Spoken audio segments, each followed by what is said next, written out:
Good morning class. आज हम आपको पुनः जो मेंसुरेशन के कुछ सवाल कल हमने इससे पहले जो क्लास थी उसमें बताए थे, उनको हम पुनः आगे के जो सवाल रह गए उनको बता रहे हैं और समझा रहे हैं। तो ध्यान से समझिए, जो आपके एग्जाम के पॉइंट ऑफ व्यू से बहुत ही इंपॉर्टेंट है। देखिए ये सवाल है, एक समषटभुज और एक समबाहु त्रिभुज जिसके परिमाप समान हो तो उनके क्षेत्रफलों का अनुपात क्या होगा। इसमें जैसे एक समषटभुज यानी कि ऐसी आकृति होगी, एक समषटभुज,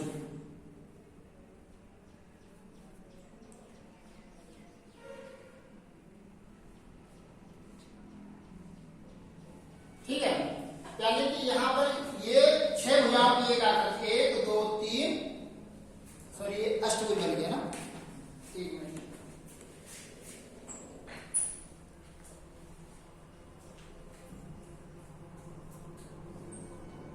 ये इसमें ये इसकी जो भुजाएं हैं वो 6 हैं और जो कि समान है, तो इसकी भुजा को हम ए मान लेंगे। प्रत्येक भुजा को, समषटभुज का मतलब सभी भुजाएं समान और 6 भुजाओं का है। उसके बाद में एक समबाहु त्रिभुज यानी एक समबाहु त्रिभुज है जिसकी 3 भुजाएं हैं और वो बराबर है, ठीक है।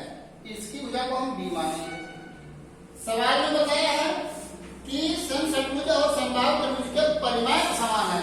तो परिमाप क्या होता है, हमने आपको बताया था कि परिमाप सभी चारों तरफ की भुजाओं का योग होता है। तो इसमें 6 भुजाएं हैं, तो परिमाप इसका कितना हो जाएगा, समषटभुज का परिमाप, समषटभुज का परिमाप बराबर क्या होगा, समबाहु त्रिभुज का परिमाप।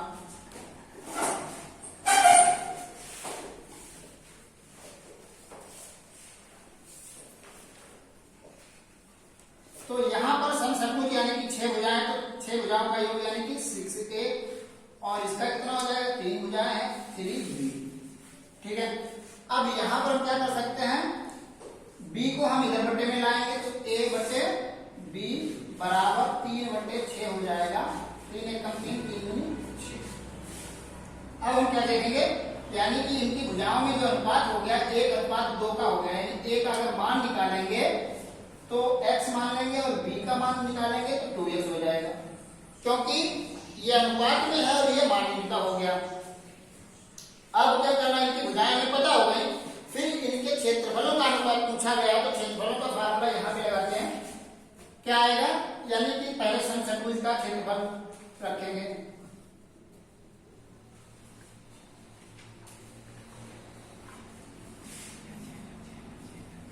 और उसके बटे में समबाहु त्रिभुज का क्षेत्रफल।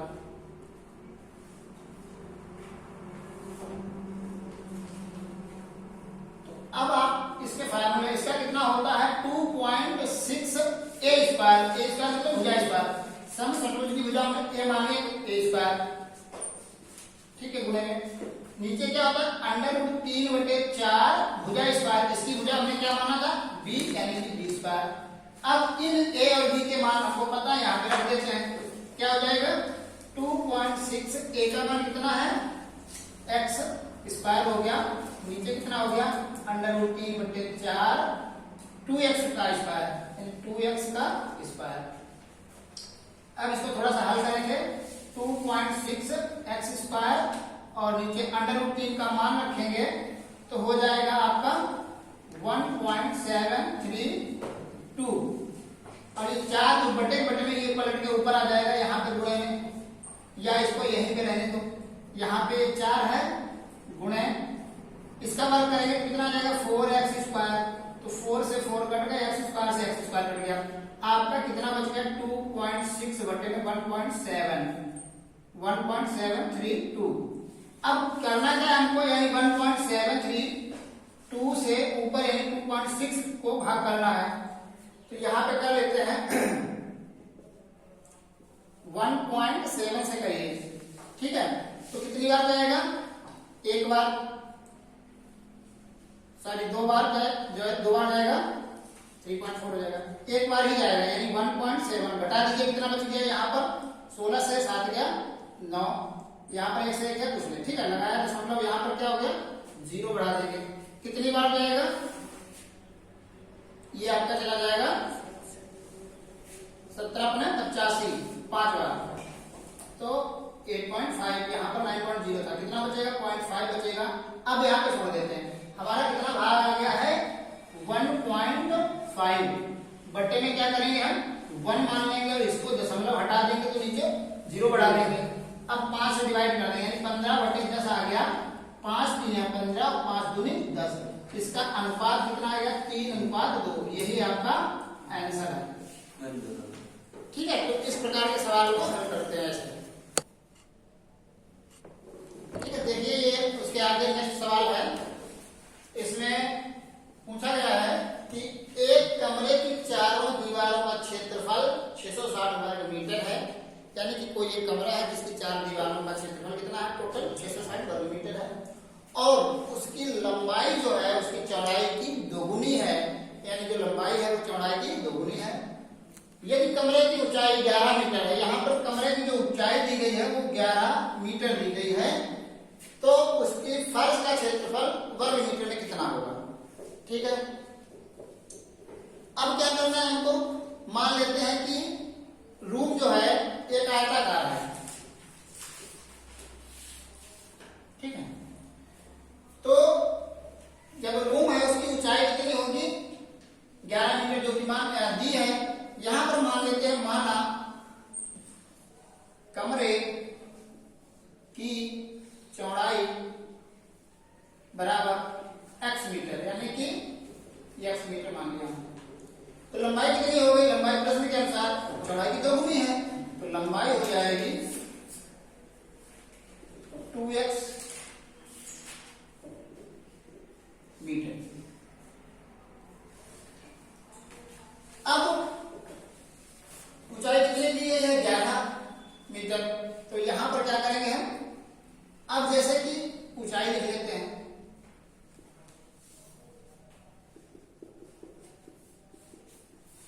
ठीक है। अब जैसे हम मान लेते हैं एक दीवार की बात करते हैं, पहले चौड़ाई के अनुदिश या लंबाई के अनुदिश, लंबाई के अनुदिश जो दीवार होगी उसकी लंबाई तो 2x है, लेकिन उसकी जो ऊंचाई है वो चौड़ाई कहलाएगी उस समय, तो 11 मीटर, तो लंबाई के अनुदिश वाली दीवार का जो क्षेत्रफल हो जाएगा वो उसकी लंबाई गुणे चौड़ाई, यानी कि लंबाई गुणे ऊंचाई हो जाएगा। तो अब लंबाई के अनुदिश दीवार का क्षेत्रफल हो जाएगा 2x गुणे में 11, क्योंकि जो 11 है वो कमरे की ऊंचाई है, लेकिन दीवार के लिए वो चौड़ाई का कार्य करेगी, तो यहां पर इसका क्षेत्रफल हो जाएगा लंबाई गुणे चौड़ाई के हिसाब से 22x। ठीक, लंबाई के अनुदिश कमरे में 2 दीवारें होती हैं, तो एक का 22x है, दूसरी का भी 22x होगा, तो दोनों दीवारों का कितना हो जाएगा,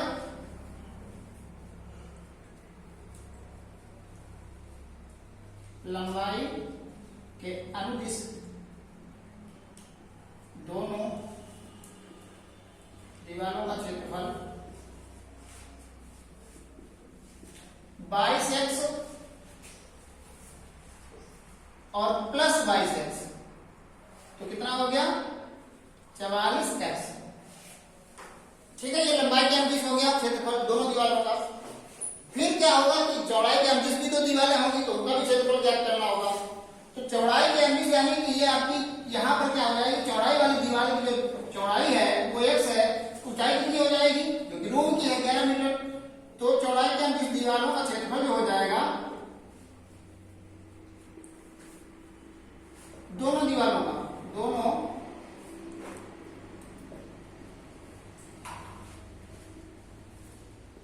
क्षेत्रफल भाई x गुणे 11 एक दीवार का, उतना ही दूसरी दीवार का हो जाएगा, यानी कि 11x और प्लस 11x, तो 22x, ये क्या हो जाएगा 22x, दोनों दीवारों का क्षेत्रफल चौड़ाई के अनुदिश। अतः चारों दीवारों का क्षेत्रफल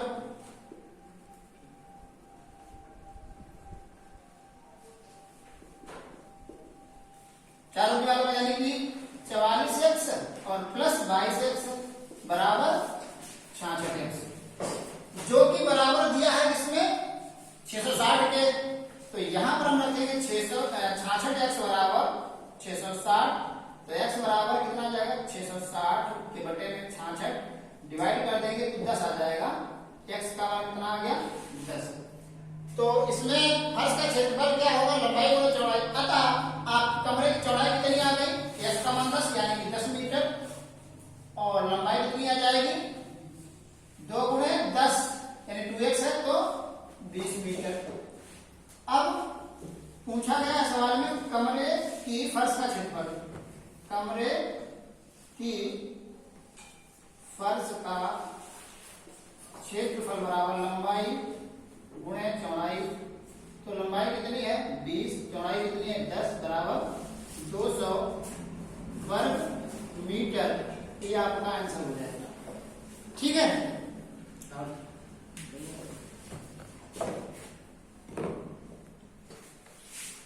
देखिए ये उसके आगे नेक्स्ट सवाल है, एक समबाहु त्रिभुज के परिवृत्त तथा अंतःवृत्त के क्षेत्रफलों का अनुपात पूछा गया है। अब हम क्या करेंगे, इसमें पहले तो समबाहु त्रिभुज बना लेते हैं। ठीक है, ये एक समबाहु त्रिभुज है, यानी कि ऐसा त्रिभुज जिसकी सभी भुजाएं बराबर हैं। इसके परिवृत्त, परिवृत्त चारों ओर, उस त्रिभुज के चारों ओर एक वृत्त है, यानी कि बाहर से स्पर्श करने वाला एक वृत्त है, ये मान, ठीक है, ये परिवृत्त है। तथा अंतःवृत्त यानी कि उस समबाहु त्रिभुज के अंदर एक वृत्त है।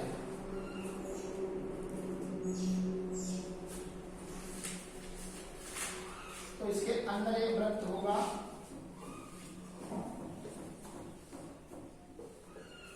मान लीजिए ये एक वृत्त है जो इसकी सभी भुजाओं को स्पर्श करता है। यहाँ पर भी क्या है वृत्त, इसके शीर्षों को स्पर्श करता है। परिवृत्त क्या करता है, समबाहु त्रिभुज के शीर्षों को स्पर्श करता है, लेकिन अंतःवृत्त उसकी भुजाओं को स्पर्श करता है। ठीक है, तो इनके परिवृत्त यानी जो बाहर वृत्त बना है और ये अंदर वृत्त बना है, इनके क्षेत्रफलों का अनुपात आपसे पूछा गया है। अब देखिए हम इसको कैसे हल करेंगे। तो सबसे पहले हम मान लेते हैं ये वृत्त का केंद्र यहाँ पर,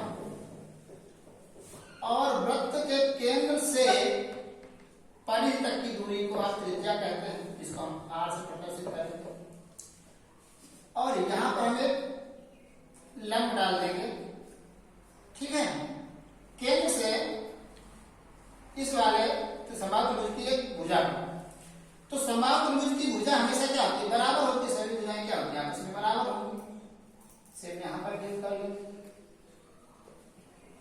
तो उसके बाद में करना क्या है, हमें यदि इस वाले परिवृत्त की त्रिज्या पता हो जाए तो हम इसका क्षेत्रफल आसानी से निकालेंगे। सेम इसमें भी करना है, तो क्या करेंगे, जैसे हमने यहाँ पर क्या किया, ये भुजा पूरी ए है, केंद्र से इस पे लंब डाला तो ये दो बराबर भागों में डिवाइड कर देता है, a/2 और a/2। अब यहाँ पर आपको पता होना चाहिए, क्योंकि ये कोण पूरा कितना होता है 60 अंश, क्योंकि समबाहु त्रिभुज में सभी कोण कितने बराबर होते हैं। तो ये जो यहाँ से केंद्र से और इस शीर्ष तक, यहाँ पे हम इनका नाम दे देते हैं ABC, केंद्र से, केंद्र को O मानिए, O से B तक जो ये त्रिज्या है वो इस वाले कोण को दो बराबर भागों में डिवाइड करता है, तो ये आधा कोण इधर 30 अंश हो जाएगा। अब हम क्या करेंगे, इसमें हमको क्या पता है, त्रिज्या ज्ञात करनी है, तो ये आधार पता है, यानी त्रिज्या यहाँ पर कर्ण होगी, क्योंकि इस त्रिभुज को अगर देखा जाए समकोण त्रिभुज बन रहा है, और समकोण त्रिभुज में हम क्या करते हैं, देख लेते हैं ये वाली जो भुजा होती है वो कर्ण कहलाती है। यहाँ पर ये कर्ण पता है और आधार पता है, तो हम क्या कौन सी निष्पत्ति त्रिकोणमिति की cos थीटा लगा सकते हैं। तो यहाँ पर कह देंगे हम O, यहाँ पर हम नाम एक दे देते हैं D, यानी OBD त्रिभुज OBD में cos थीटा लेने पर, तो यहां पर हो जाएगा थीटा की जगह 30 कर देंगे, cos 30 बराबर कितना हो जाएगा, यहाँ पर आधार बटे क्या होता है कर्ण, यानी कि a/2 और बटे में आर में त्रिज्या मान रखा है R1, सॉरी यहाँ पर R1 मान लेते हैं। तो cos 30 की वैल्यू हमें पता होती है, कितनी होती है, √3/2। ये cos 30 की वैल्यू होती है। यहाँ पर कितना हो जाएगा, a/2 और बटे में R1 को हम यहाँ लाएंगे तो R1 बराबर ये 2 गुणे में पहुंच जाएगा, उधर गुणे में 2a/2 और बटे में √3। तो अब ये 2 से 2 समाप्त हो गया, यानी कि हमें परिवृत्त की त्रिज्या पता हो गई, क्या हो गई, a/√3, यानी कि भुजा का √3 से अनुपात जो होता है वो इसकी त्रिज्या हो गई परिवृत्त की। और अब हमको क्या करना है, अंतर्वृत्त की त्रिज्या भी ज्ञात करनी है। सेम यहाँ पर हम क्या करते हैं, PQR मान लेते हैं। यहाँ पर भी ये अंतर्वृत्त है, इसके केंद्र से इसकी भुजा पर लंब डालेंगे, वही क्या हो जाएगा, वो आपका क्या हो जाएगा, ये लंब हो गया। यहां से केंद्र से शीर्ष पर एक हमने विकर्ण खींच लिया। अब देखेंगे केंद्र से परी तक की दूरी त्रिज्या होती है, तो अब हमको यहाँ पर लंब ज्ञात करना है। जबकि ये वाली दूरी हम क्या करेंगे, यहाँ पर क्या ले लेंगे, हमको लंब ज्ञात करना है, यानी R2 मान लेंगे इसको, और आधार कितना हो जाएगा, a/2। तो इसमें हम सीधे 30 अंश, ये कितना हो जाएगा, 30 अंश। तो इसमें हम tan ले लेते हैं, क्योंकि लंब और आधार में क्या होता है, tan निष्पत्ति आती है। तो पुनः हम इसको मान लेते हैं O', और यहाँ पर मान लेते हैं S। तो त्रिभुज O', और S में tan थीटा लेने पर, तो tan यहाँ पर थीटा की जगह कितना है, 30 अंश, बराबर लंब बटे आधार, यानी लंब कितना है, R2, आधार कितना है, a/2। tan 30 की वैल्यू कितनी होती है, 1/√3, R2 बटे a/2 हो गया। तो यहाँ पर क्या हो जाएगा, R2 की वैल्यू निकालेंगे, ये गुणे में आ जाएगा, यानी कि R2 बराबर a/2√3। ये R2 की वैल्यू, क्योंकि ये जो गुणे में आ जाएगा, a ऊपर हो जाएगा, 2 बटे में ही रहेगा, तो 2√3 नीचे हो गया।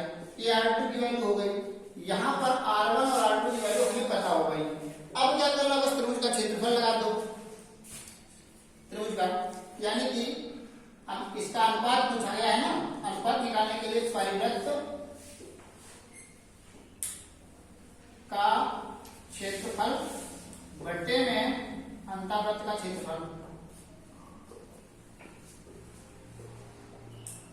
परिवृत्त का क्षेत्रफल यानी कि क्षेत्रफल का फार्मूला तो सेम रहेगा, क्योंकि त्रिभुज है तीनों, वो दोनों, अब वो भी समबाहु त्रिभुज है, तो इसका क्षेत्रफल क्या था, √3/4 भुजा स्क्वायर। भुजा स्क्वायर क्या हो जाएगी, यहाँ पर भुजा जो है आपकी ये a है, इसकी भुजा, तो इसको हम रख देंगे a का मान a²। नीचे इसकी भुजा क्या है, इसमें भी a है, लेकिन दोनों में क्या करेंगे, भुजा का जो मान है वो इसके पद में रखेंगे। यहाँ पर √3/4 भुजा स्क्वायर, ठीक है। तो यहाँ पर सॉरी हमको निकालना है क्षेत्रफल परिवृत्त और अंतःवृत्त का, हम निकालना है त्रिभुज का। तो यहाँ पर लगेगा आपका परिवृत्त का क्षेत्रफल, तो क्या होता है, पाई r स्क्वायर, पाई r1 स्क्वायर और बटे में पाई r2 स्क्वायर। तो पाई कैंसिल, R1 की वैल्यू कितनी है, a/√3 का स्क्वायर कर देंगे, नीचे R2 की वैल्यू कितनी हो जाएगी, ये a/2√3 का स्क्वायर। तो यहाँ पर क्या हो जाएगा, a² बटे में √3 का वर्ग करेंगे तो 3 आ जाएगा, नीचे a² और बटे में इसका वर्ग करेंगे, कितना हो जाएगा, 2 दूनी 4 3 12, a² से a² कट गई, 12 पलट के ऊपर आ जाएगा, तो 12/3, तो 3 × 3 3 × 12, यानी 4:1। तो आंसर क्या हो जाएगा, 4:1। ये आपका आंसर हो जाएगा।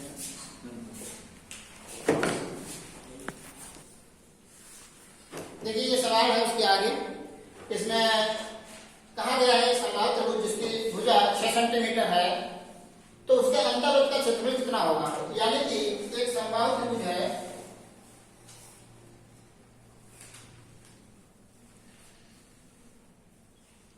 एक समबाहु त्रिभुज है जिसकी सभी भुजाएं क्या है, बराबर है, ABC। इसकी भुजा कितनी दी है, 6 सेंटीमीटर, तो 6 सेंटीमीटर सभी भुजाएं हो गई। इसके अंतःवृत्त का क्षेत्रफल पूछा है, अंतःवृत्त यानी कि इस भुजा को स्पर्श करने वाला अंतर इसके वृत्त बना है, ठीक है।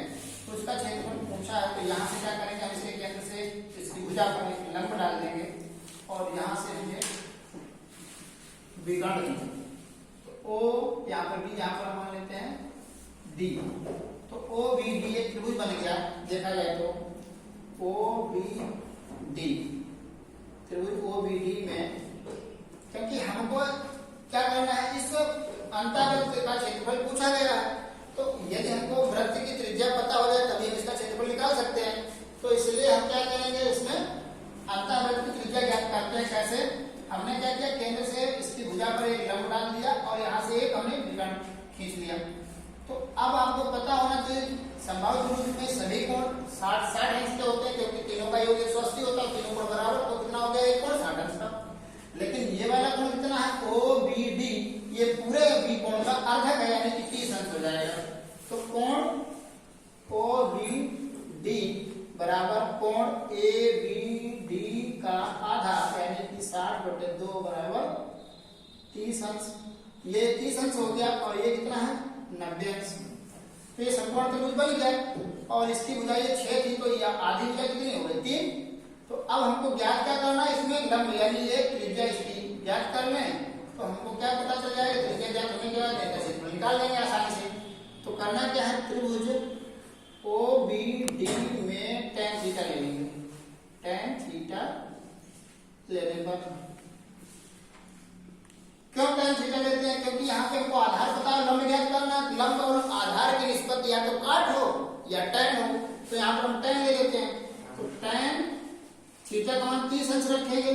लंब कितना, r और आधार 3 है। तो tan 30 की वैल्यू कितनी होती है, √3 बराबर r/3। 3 यहाँ पे गुणे में आ जाएगा, 3 बराबर r। तो √3 यहाँ पे कितना हो जाएगा, तो r बराबर √3 हो गया इसकी त्रिज्या। अब आपको पता होना चाहिए कि किसी अंतःवृत्त का जो क्षेत्रफल होता है, अंतःवृत्त का क्षेत्रफल बराबर √3 पाई r स्क्वायर। पाई कैसे रहेगा, और ये कितना है, r, यानी कि √3 का स्क्वायर करेंगे तो कितना आ जाएगा, 3 पाई वर्ग इकाई या वर्ग सेंटीमीटर। ये आपका आंसर हो गया।